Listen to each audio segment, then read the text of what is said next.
Generically, a philosopher is one who loves wisdom. So in some sense, all of us who willingly pursue education and personal learning are philosophers. But how are we choosing to define philosophy here? Let's call it the study of the hard existential questions concerning things such as morality, good and evil, free will, the source of human consciousness, and the meaning of life. On its face, philosophy might not seem easily applicable to our daily lives, but any subject is going to be most applicable within the proper context. Philosophy isn't going to help me file my taxes, but it may help me figure out if I want to vote for a hypothetical candidate who thinks a person's tax bracket and voter status should be based on whether they're a landowner or not.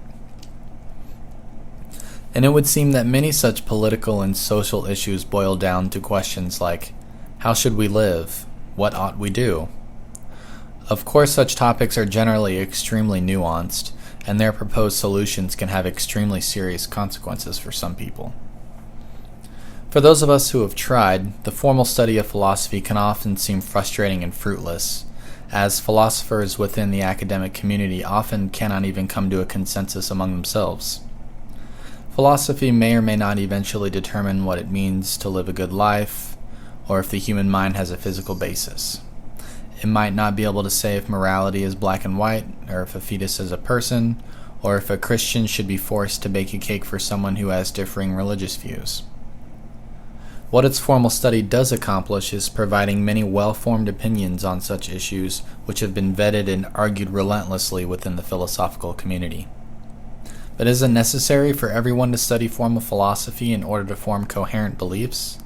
Should we all buy subscriptions to Philosophical Monthly and try our best to trudge through Sartre's 1,000-page book Being and Nothingness?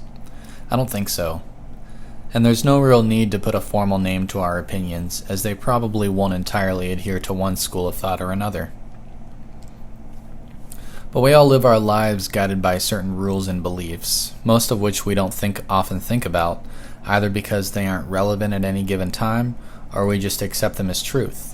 For many people, it would seem odd to postulate such questions in a vacuum, as though the only appropriate time to consult our beliefs is when we need to make decisions based on them. And by that point, it's too late. That being said, these existential questions come up not infrequently in politics and social issues like abortion and capital punishment. They even arise when we talk about different economic systems like socialism, communism, and capitalism, as these systems foundationally concern what people deserve as citizens or humans, and the role the individual plays in the group. Our personal philosophies, let's call them belief structures, determine how we react to things, the emotions we feel in response to events. If I am upset because someone insults me for seemingly no reason, their words are not causing me physical pain.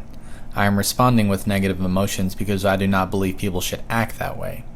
My belief structure conflicts with what that person does, and my belief structure will potentially determine what I do about it, whether I feel compelled to physical violence, or if I pity that person for leading what I believe to be a confused and misguided life. For the vast majority of people, philosophical beliefs are tied into their religious beliefs. Jesus, Muhammad, and other religious leaders laid down guidelines for how people should act. But those belief structures are problematic when one begins to look for moral guidelines not rooted in dogma or fallacious appeals to authority. A further layer of complexity is added when one considers whether those guidelines and texts should be intentionally interpreted and studied, or simply taken literally at face value. The rest of us who do not believe in a higher power make a lot more work for ourselves if we want to develop a coherent belief structure that stands up to logic and scrutiny. So philosophy, the raising of these hard questions, is already present in our daily lives in some form or another.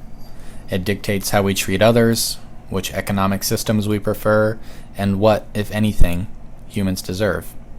By adulthood, most people have opinions regarding such questions and topics. However, those opinions seem inherent, which is to say, we can't remember sitting down and really thinking about how we came to those conclusions.